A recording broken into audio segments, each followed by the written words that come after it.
कक्षा 11 त्रिविमीय ज्यामिति से संबंधित ये विविध एक्सरसाइज का ये तीसरा प्रश्न है। एक त्रिभुज है पी क्यू आर जिसका केंद्रक मूल बिंदु है और शीर्ष जो पी क्यू आर नाम से हैं उनके निर्देशांक ये दिए हुए हैं, पी के निर्देशांक क्यू के और आर के। इन पी क्यू आर निर्देशांकों में जो स्मॉल ए बी और सी जो दिख रहे हैं इनके मान क्या होंगे ये हमें निकालना है। ये रहा प्रश्न। तो एक त्रिभुज का चित्र बनाया है पी क्यू आर, जो निर्देशांक दिए हैं पी के जो लिख दिए हैं, पी के निर्देशांक, क्यू के निर्देशांक और ये आर के निर्देशांक जैसा दिया है वैसा लिख दिया है। और केंद्रक होता है, इसके बीच में एक बिंदु होता है केंद्रक जो, और उससे हमने ये डॉट डॉट से शीर्षों को मिला दिया है, हालांकि न मिलाएं तो भी काम चलेगा। तो ये केंद्रक जो इसके मध्य में होता है और इसको जी से व्यक्त करते हुए हमने लिख दिया है कि ये केंद्रक मूल बिंदु पर है। तो मूल बिंदु के ये निर्देशांक होते हैं, लिख दिया है।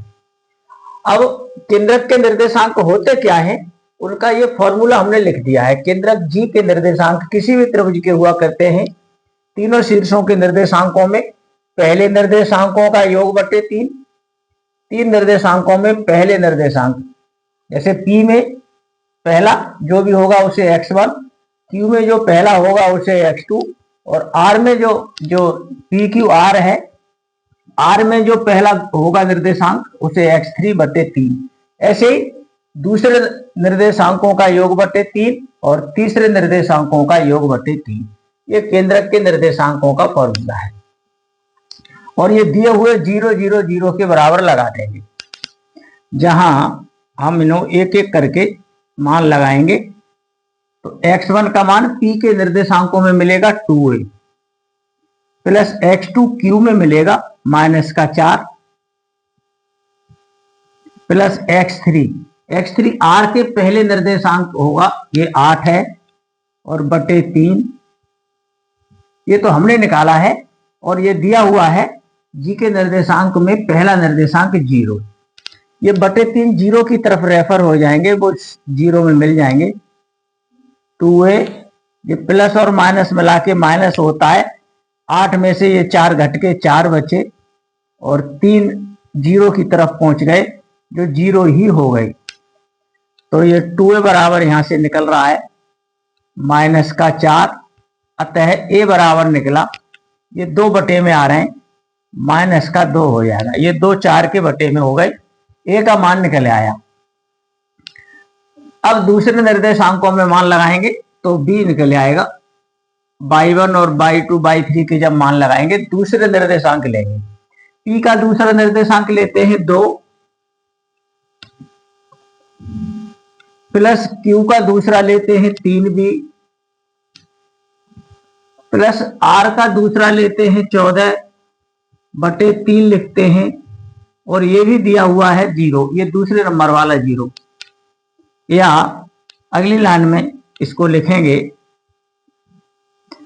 तो 2 और 14 मिलके ये 16 हो गए, 3b प्लस 16 और 0 की तरफ ये बटे वाला 3 पहुंचेगा जो 0 का गुणा होके 0 ही बन जाएगा, 16 माइनस के हो जाएंगे। 3b बराबर -16, अतः b बराबर आया 3 बटे में -16 बटे 3।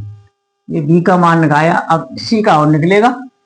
इसके लिए ये तैयार रखा है, ये z1 z2 z3 बटे 3 जब लगाएंगे तब, तथा z1 का मतलब होता है पहले जो p निर्देशांक है उसमें तीसरा 6, ये तो z1 हो गया।